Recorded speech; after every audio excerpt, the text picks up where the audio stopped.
जय शिव शंकर।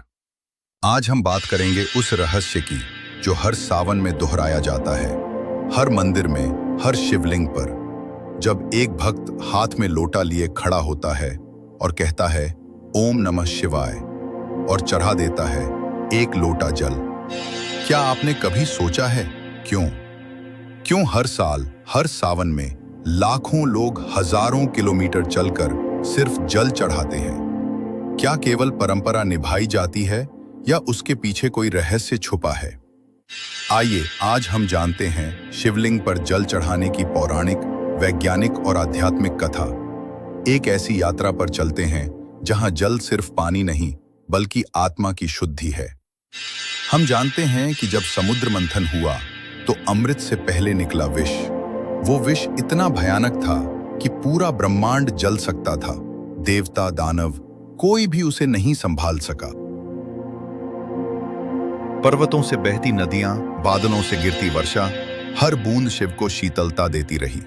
और तभी से हर सावन में जब धरती पर बादल बरसते हैं, तब हर भक्त अपने हाथों से जल अर्पण करता है, शिव को शांत करने के लिए, पूजने के लिए, अपने भीतर के ताप को बुझाने के लिए। लेकिन जल चढ़ाना केवल बाहरी प्रक्रिया नहीं है, यह एक आंतरिक साधना भी है।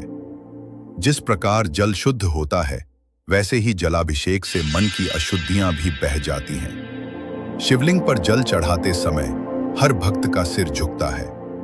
वह न केवल शिव को जल देता है, बल्कि अपनी अहंकार, पाप और क्रोध को भी उनके चरणों में छोड़ आता है। सावन में सोमवार का विशेष महत्व है, क्योंकि ये दिन चंद्रमा का होता है और चंद्रमा शिव के मस्तक पर सुशोभित है। इसलिए शिव का संबंध मन से है और मन को शुद्ध करने का सबसे सरल उपाय है भक्ति और जलाभिषेक। हर बार जब आप शिवलिंग पर जल चढ़ाते हैं तो ध्यान दें, आपके हाथ में जो जल है वो केवल नदी का पानी नहीं है, वो आपके संस्कार, श्रद्धा, तप और प्रेम का प्रतीक है।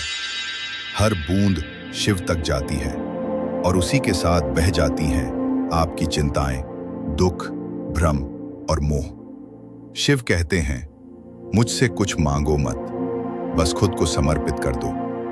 और जल चढ़ाना उसी समर्पण की पहली सीढ़ी है। अब सोचिए, जब लाखों लोग एक साथ जल चढ़ाते हैं तो वो सिर्फ पूजा नहीं, वो एक ऊर्जा निर्माण है, एक ऐसा कंपन जो पूरे ब्रह्मांड को शिवमयी बना देता है। शास्त्रों में कहा गया है, शिव बिना भक्ति जीवन अधूरा है और भक्ति बिना जल शिव अधूरे हैं। सावन में जल चढ़ाने की एक और कथा है। एक बार पार्वती जी ने शिव से पूछा, प्रभु, आप भक्तों से केवल जल क्यों स्वीकार करते हैं?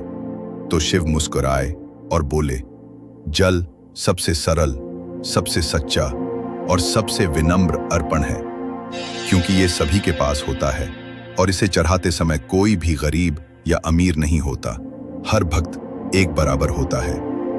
यह सुनकर माता पार्वती भी भाव विभोर हो गईं और तभी से माता पार्वती और भगवान शिव दोनों को जलाभिषेक से पूजा जाने लगा। जल चढ़ाते समय मंत्रों का उच्चारण बहुत जरूरी होता है।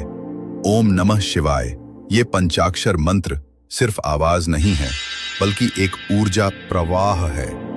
इस मंत्र के साथ जब आप जल चढ़ाते हैं तो आपके भीतर की नकारात्मक ऊर्जा बाहर निकलती है। सावन में शिव मंदिरों की भीड़ केवल दर्शन के लिए नहीं होती, वह भीड़ है एकत्रित संकल्पों की, आस्था की और आत्मा के एकीकरण की। हर भक्त जब जल चढ़ाता है तो उसका मन भी शांत होता है और यही है शिव की असली कृपा। अगर कोई पूछे सावन में क्या करें, तो कहिए, शिव को जल चढ़ाइए, खुद को भक्ति में डुबाइए और हर बूंद में खुद को पवित्र कीजिए।